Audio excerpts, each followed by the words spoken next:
Quero cumprimentar os meus irmãos nessa noite com a paz do Senhor, um pouquinho atrasado aí, mas estamos aqui juntos para nessa noite trazer e buscar a palavra de Deus referente ao nosso costumeiro ensino sobre a família, sobre os casais.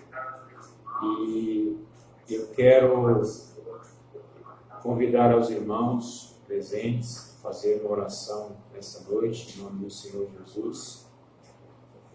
Senhor, nosso Deus e Pai, te damos graça nesta noite por estarmos aqui presentes, Senhor, com a igreja, com os irmãos, com todos os servos. Pai, para nesta noite ministrarmos essa palavra. Deus, agradecido, Senhor, por esta oportunidade gloriosa que o Senhor nos tem concedido nesta noite. Nós estamos aqui juntamente com os teus filhos, com as tuas filhas, Senhor, para ouvir a tua palavra. Pai, no nome de nosso Senhor e Salvador, Jesus Cristo. Amém. A família que eu quero destacar nessa noite e usar como base do nosso ensino nesta noite, da palavra de Deus que eu quero falar com os nossos irmãos, é a família de Isaac. E eu quero convidar você a abrir o livro do Gênesis, o livro dos começos, o livro do Gênesis, nessa noite, em nome de nosso Senhor Jesus Cristo.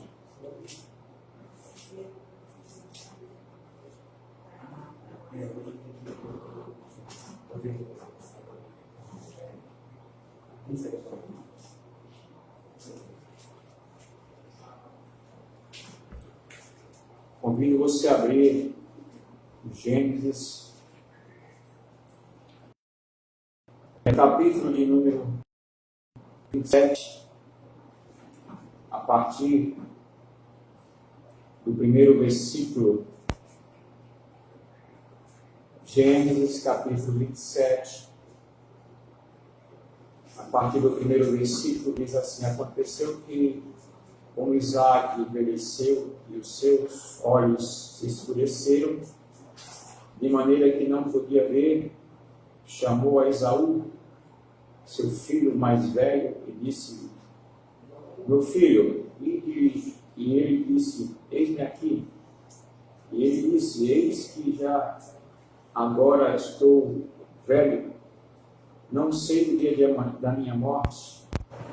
Agora, pois, toma as tuas armas, a tua aljava e o teu arco, e sai ao campo, e apanha para mim uma caça, e faz-me um guisado saboroso, como eu gosto, e traz-me para que eu coma e para que a minha alma te abençoe antes que morra.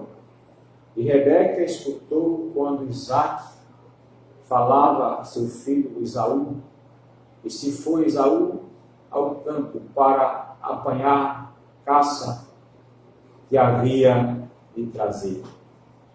Como eu disse, a família que eu quero tomar como base aqui nessa noite é a família de Isaac. Isaac, que tem o seu nome, significa riso, foi pai de 2 filhos, Esaú e Jacó, e teve sua mulher Rebeca. Nesse ponto da história, Isaac já se encontrava idoso, com seus dias avançados, já não tendo mais visão, já não podia ver, seus olhos já estavam turvos, mas ainda restava um pouco de paladar, ele ainda gostava de um bom alimento, isso ainda lhe restava, ele gostava muito de comer caça e gostava muito do guisado que seu filho Esaú preparava. E então ele chama, não sei se pela última vez, antes que ele morresse, quantas vezes mais ele pôde chamar o seu filho para preparar mais uma vez aquele guisado. Então, ele manda o seu filho ir ao campo para que, como os irmãos conhecem essa história, preparasse esse guisado para Isaque, antes que a alma dele desfalecesse. E nesse momento,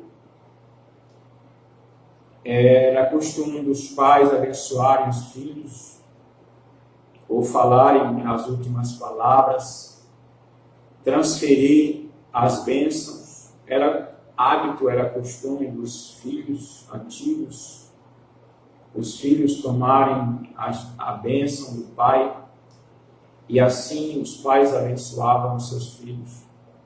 E Isaque, temendo não poder viver por muito tempo, ele chama seu filho Esaú e o incumbe dessa missão de ir ao campo e trazer uma caça, fizesse um guisado para ele. Isaque, quando tinha 40 anos, ele casa com Rebeca. Quando tinha 60 anos, ele é pai dos filhos Esaú e Jacó, e filhos gêmeos. E ele morreu com 180 anos, aproximadamente.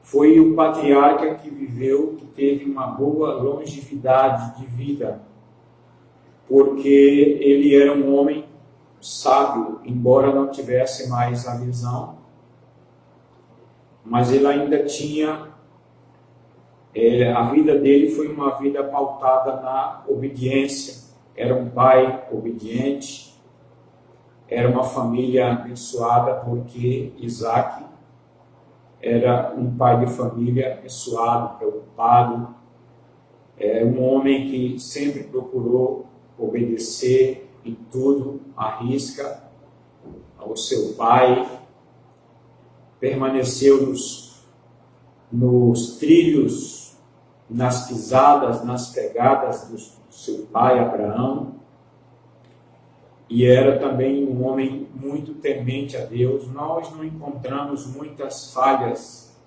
no patriarca Isaque. E é tanto que Isaque é um tipo de Cristo também.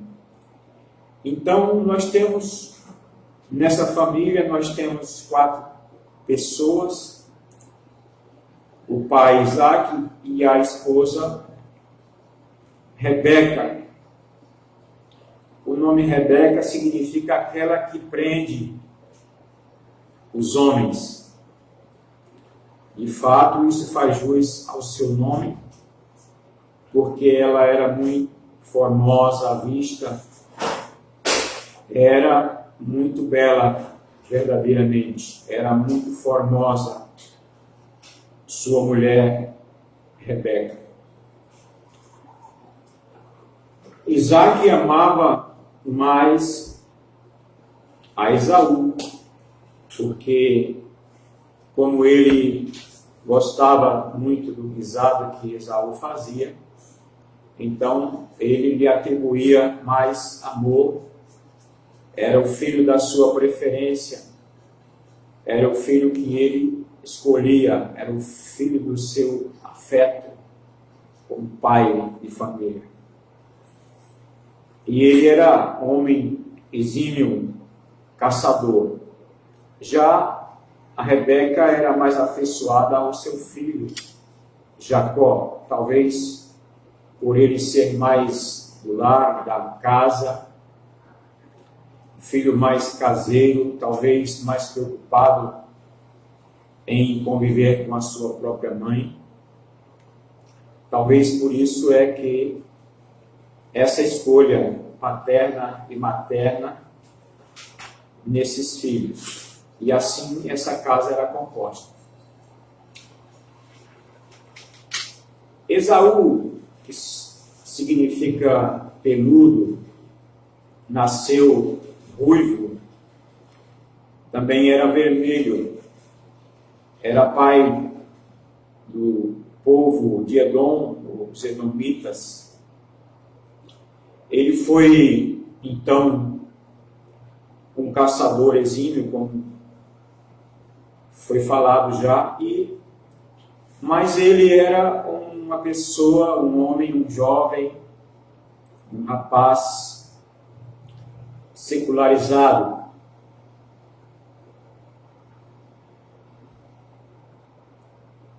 Ele era muito apegado às coisas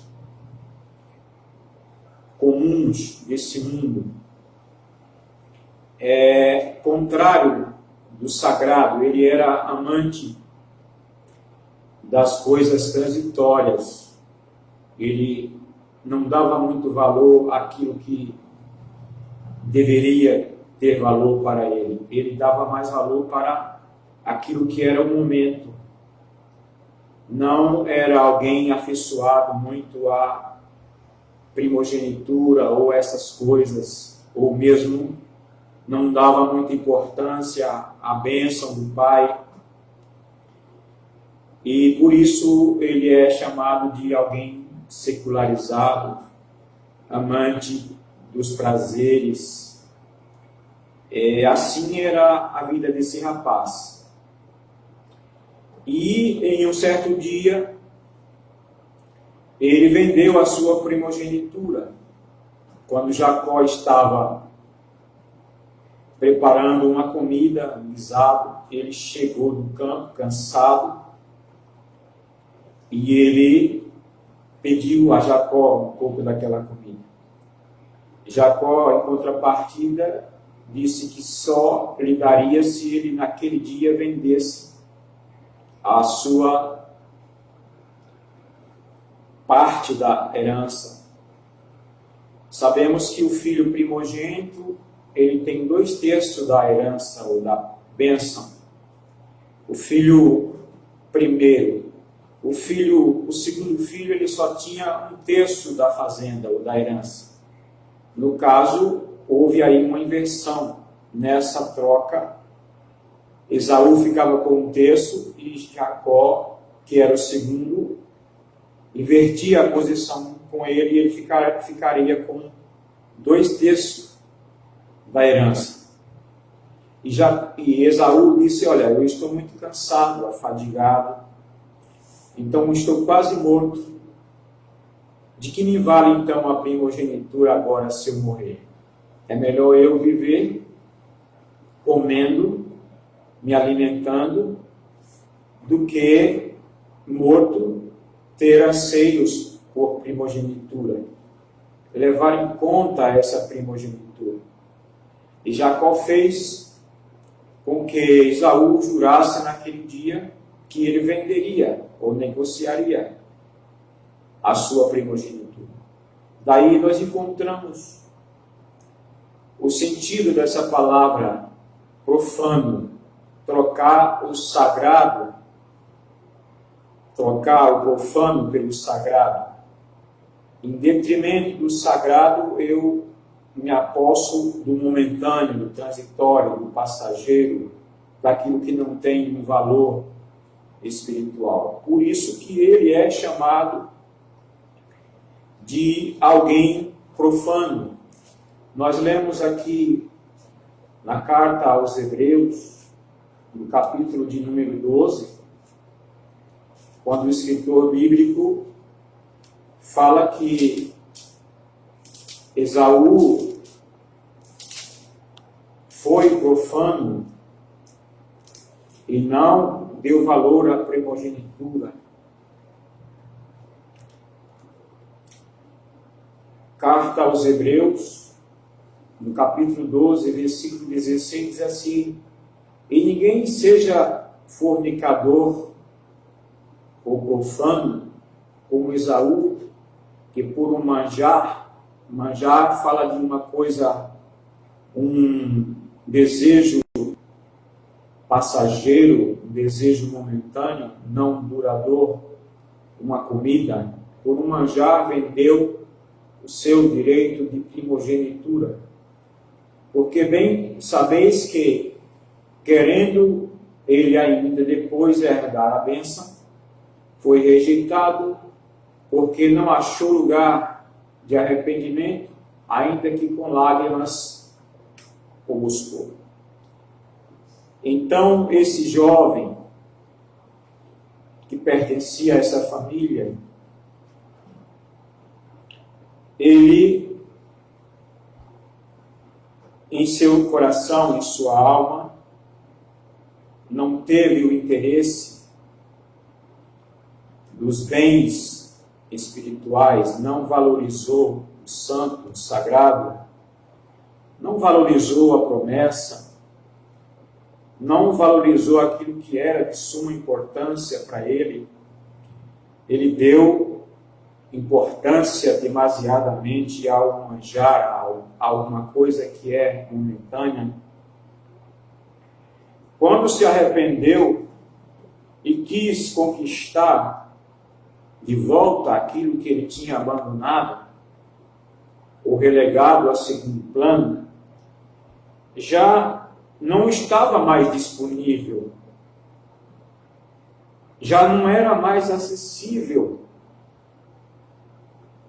já tinha passado a oportunidade, ainda que com lágrimas ele tentou buscar reaver a bênção, mas já não estava mais disponível. Por isso que ele foi chamado de profano, e a Bíblia diz que nós, em nossas famílias, já não devemos agirmos de modo profano e relegarmos as bênçãos do Senhor, as bênçãos da família, as bênçãos do lar, as bênçãos paternal, familiar, aquelas bênçãos que são próprias da família, porque o pai e a mãe são colocados por Deus para gerir a família, para abençoar a família. A Bíblia diz que, como o pai se compadece dos filhos, assim o Senhor se compadece dos seus. Então, a Bíblia diz que os pais, sendo mal, não dão más coisas para os seus filhos. Quando o filho lhe pede um pão, ele não dá um peixe, não dá uma pedra. Quando pede um peixe, não dão um escorpião. Por mais que os pais sejam, para abençoar, maus, sabem dar boas dádivas aos vossos filhos. Esse foi Esaú. Nós temos também aqui o segundo filho. Nós temos uma história bíblica que fala que os segundos filhos sempre foram melhores do que os primeiros. Nós temos Caim e Abel. Caim foi o primeiro filho, Abel foi o segundo. Abel foi melhor do que Caim. Adão foi o primeiro filho, Jesus foi o segundo filho. Jesus, incomparavelmente, foi melhor do que Adão. E aqui nós temos mais essa história se repetindo quando nos fala de Esaú e Jacó. E Jacó é o segundo filho. Também, comparado a Esaú, foi melhor do que Esaú. Porque Jacó, embora ele tenha sido alguém chamado usurpador, suplantador, interesseiro ou ganancioso, mas ele valorizava o que de fato deveria ser valorizado. Ele não abandonou, ele não relegou a segundo plano a primogenitura. E ele sabia que isso tinha uma importância considerável e ele não titubeou. E quando ele teve a oportunidade de trocar com seu irmão os direitos, ele não teve dúvida. E Rebeca escutou quando Isaac chamara Esaú para que preparasse aquele guisado, e automaticamente, ao trazer o guisado para o pai, ele já automaticamente seria abençoado e receberia a bênção. Mas ela se insurge na conversa e ela disse para Jacó: olha, vai lá no campo, me traz 2 cabritos, 2 carneiros e mata-o e faz um guisado para teu pai. E ele disse: mas mãe, como que nós vamos enganar o nosso pai? Então, a minha voz não é parecida com a voz de Esaú.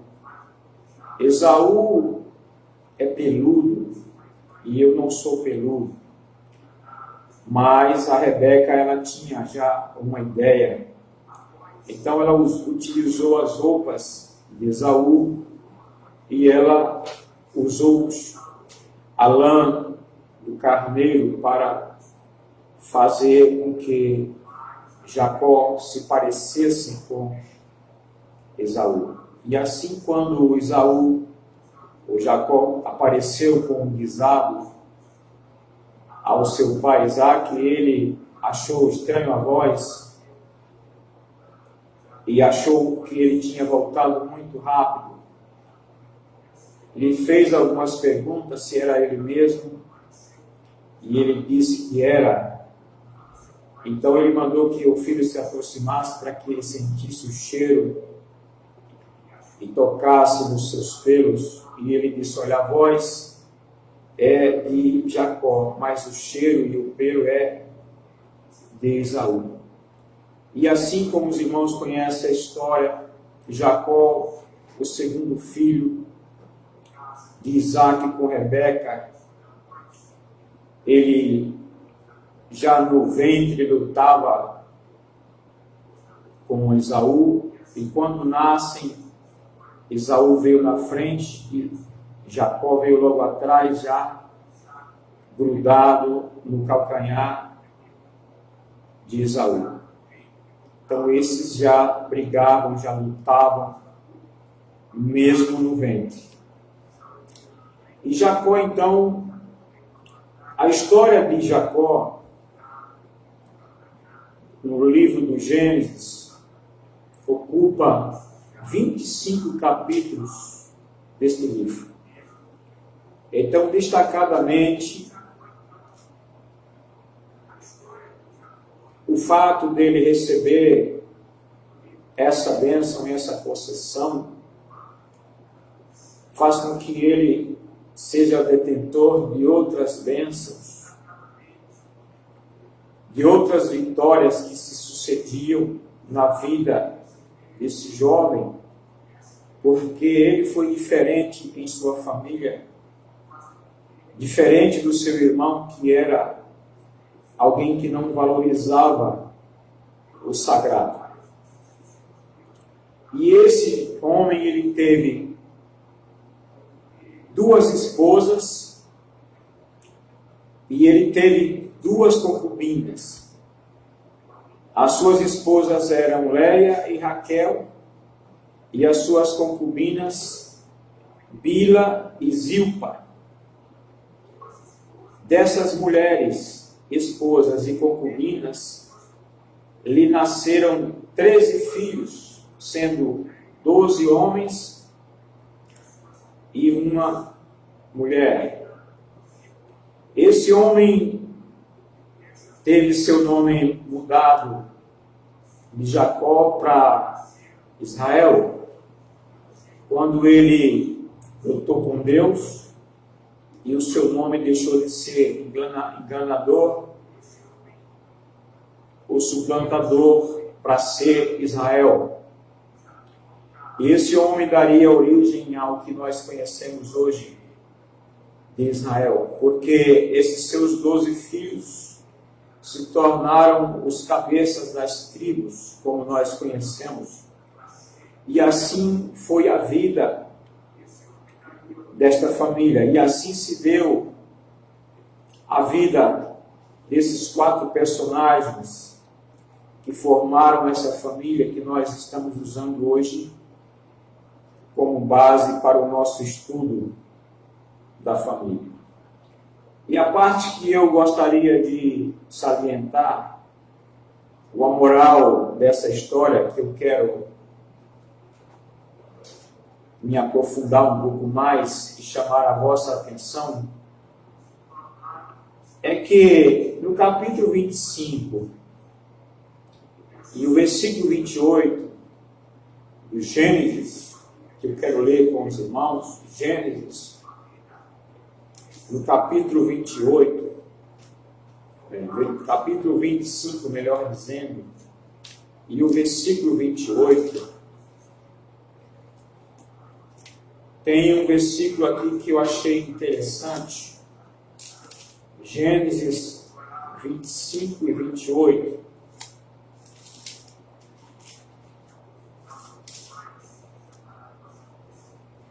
que diz da seguinte maneira: amava Isaque a Esaú, porque a caça era de seu gosto, mas Rebeca amava a Jacó. E Jacó, por quê? Porque Jacó era alguém que vivia em tendas, era um filho mais do lar, como nós mesmos já falamos. E por conta dessas designações, ou designação, por causa desse pendor, é que aí surge os gostos paternos e maternos com relação à preferência do filho. E eu gostaria de chamar a atenção de você, pai, ou você, mãe, que tem um casal de filhos, que tem mais que um casal, para que você tome cuidado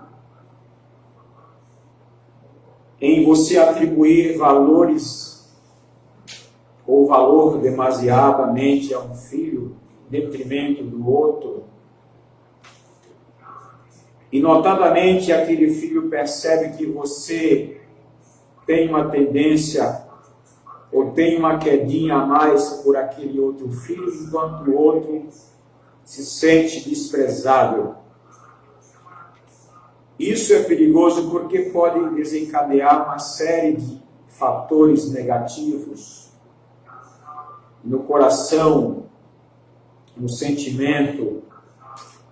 Raízes de amargura podem surgir no âmago, no coração e na alma daquele filho.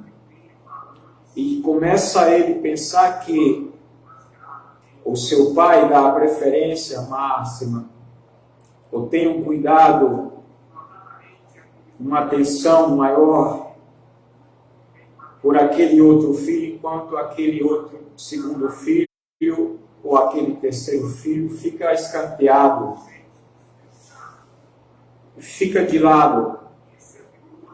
Isso é muito perigoso na família, porque embora o pai possa ter um sentimento, um afeto natural, ou ele goste mais de um dos filhos, mas seria correto que ele não deixasse transparecer.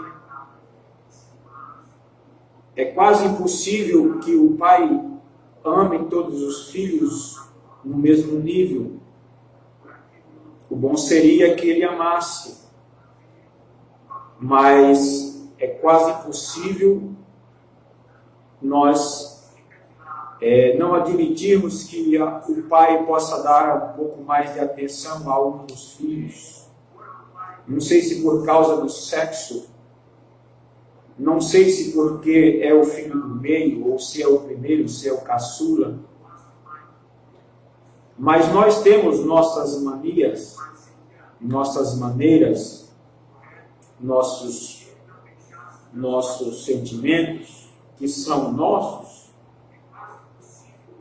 Mas seria bom que o nosso amor, o nosso sentimento paterno, materno, não fosse direcionado de forma que priorizasse um dos filhos. O bom seria que o nosso amor fosse igualitário e que nós não dessemos preferência demasiada a um dos filhos ou a dois filhos, enquanto um desses filhos ficasse de lado. Por isso, houve nessa família esse desarranjo. Se nós tivéssemos que dizer ou encontrarmos uma falha, uma censura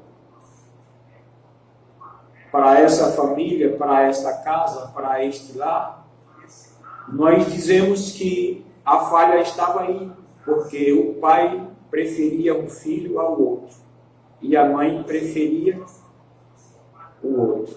Talvez porque ele fosse o filhinho da mamãe, ou talvez porque ele ouvisse mais a mãe nos serviços caseiros, nas atividades da casa. Mas é como nós dizemos, quem pariu seu Mateus que balance.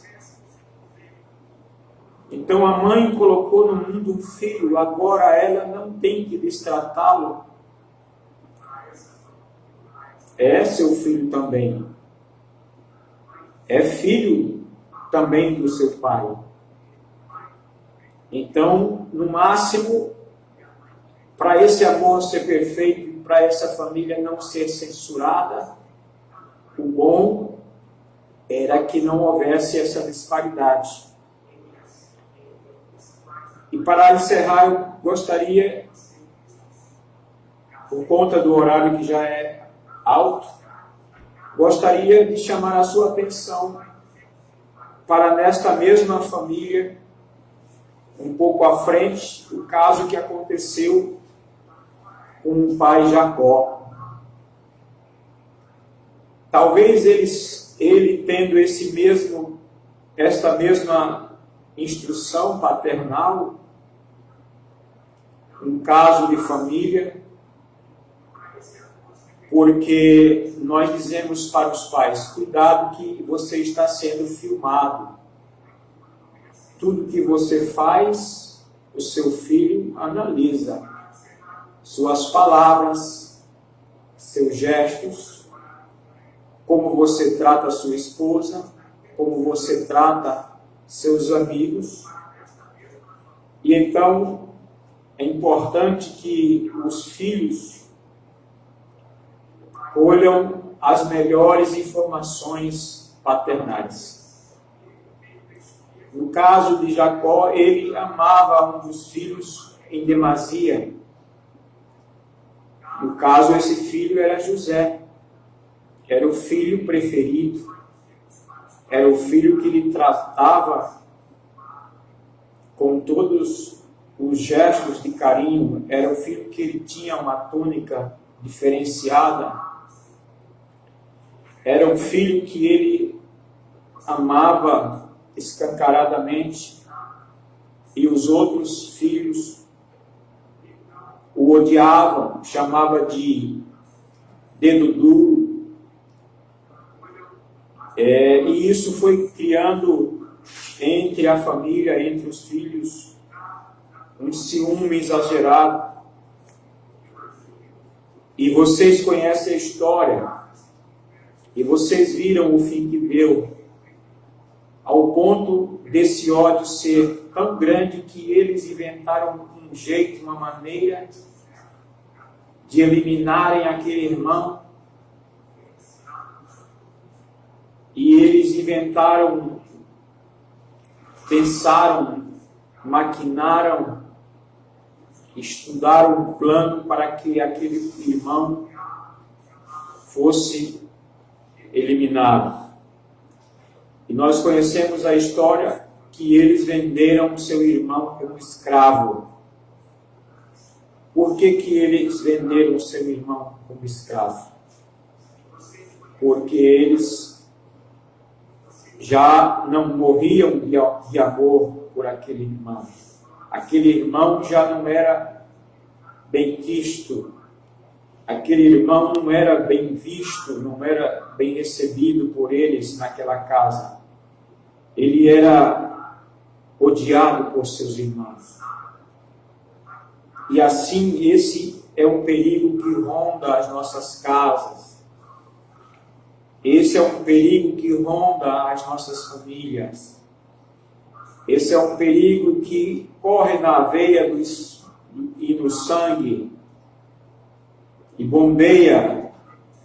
O coração pulsa uns sentimentos nas famílias, igual esta família de Isaac. Mas que nessa noite nós possamos nos policiar para que esse mal não ocorra em nossa família. Por fim, Deus usou de misericórdia e não houve morte naquela família, porque a vontade de Esaú era matar também o seu irmão Jacó. Mas o Senhor deu livramento. Mas que para nós nesta noite, irmãos, para nossas famílias, para nossas casas, para nossos lares, fique a lição de que nós não devemos escolher um filho, amar mais um filho do que ao outro, embora isso possa acontecer. Há N motivos pelos quais nós possamos ou nós temos a tendência de amar um filho mais do que o outro. Há muitos motivos nas famílias. Há muitos casamentos que já trazem filhos que são, às vezes, não são filhos pertencentes ao pai e à mãe, mas, mesmo assim, o pai deve amar esta criança que está agora embutido naquela família. Deve criar com carinho, com amor, porque o pai não é aquele que gera. Muitos filhos não consideram o pai aquele que colocou no mundo. Muitos filhos não consideram a mãe aquela que o gerou. Mas muitos filhos consideram como pai aquela pessoa que cuidou, aquela pessoa que deu amor, aquela pessoa que foi um verdadeiro mantenedor, um verdadeiro pai, que lhe entregou amor, carinho, gentileza, e que assim, nós como pais, que somos os representantes de Deus, colocado na terra para criarmos nossos filhos no temor do Senhor, na instrução do Senhor. A Bíblia diz para nós, como pais, não provocarmos a ira aos nossos filhos.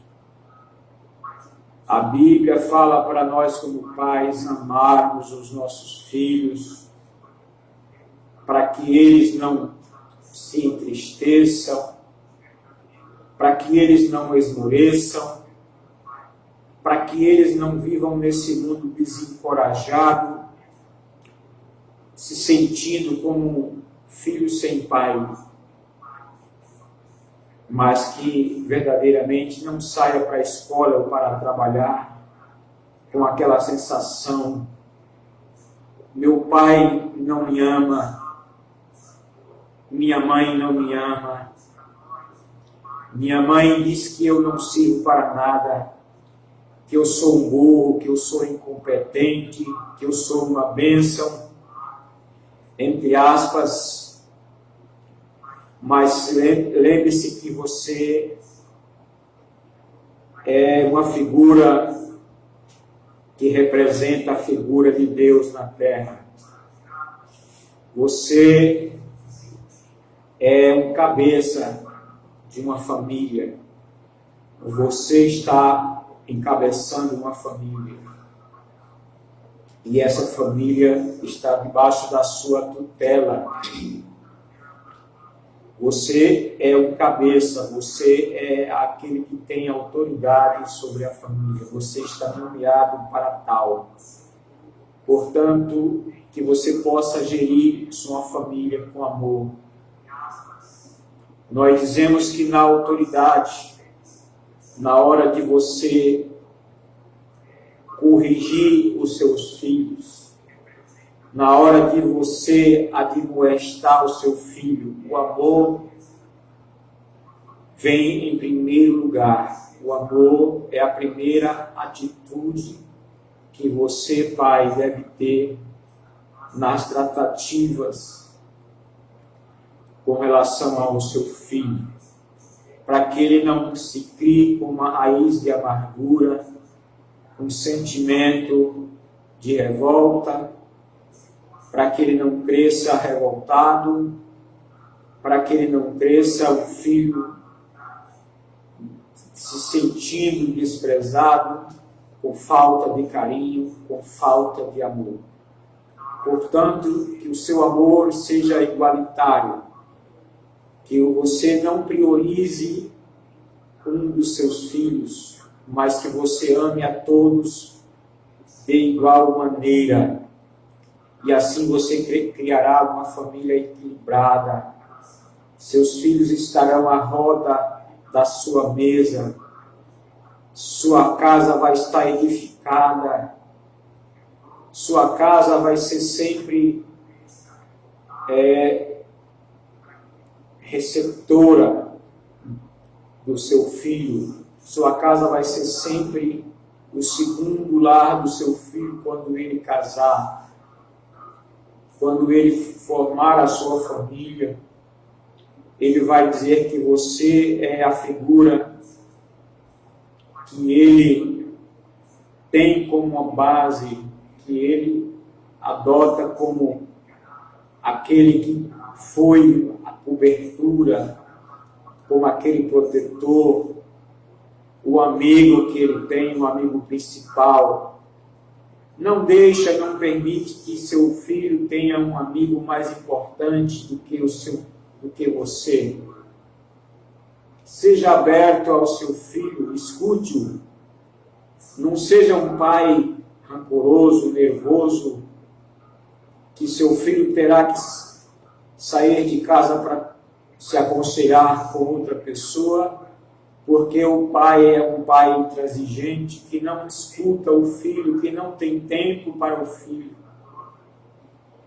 Que você seja o conselheiro do seu filho, que você seja aquele que ama ao seu filho, aquele que transmite carinho e transmite amor.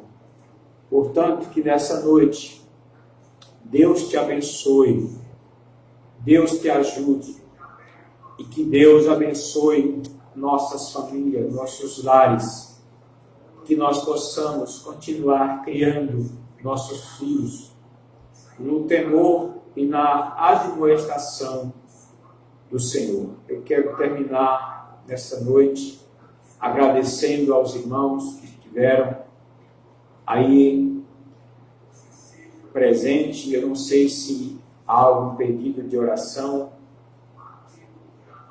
mas eu quero agradecer você que assistiu essa live. Nós começamos um pouco atrasado, mas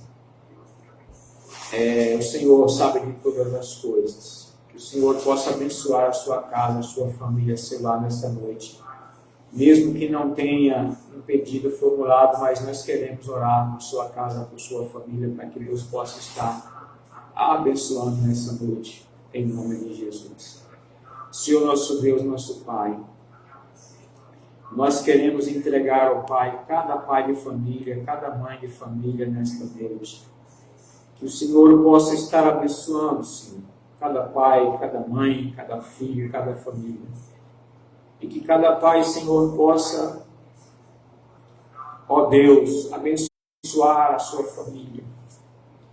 Cada pai possa ser, Senhor, verdadeiramente o amigo principal, o amigo leal, carinhoso, amoroso, do seu filho, da sua filha, da sua casa, do seu lar, da sua esposa.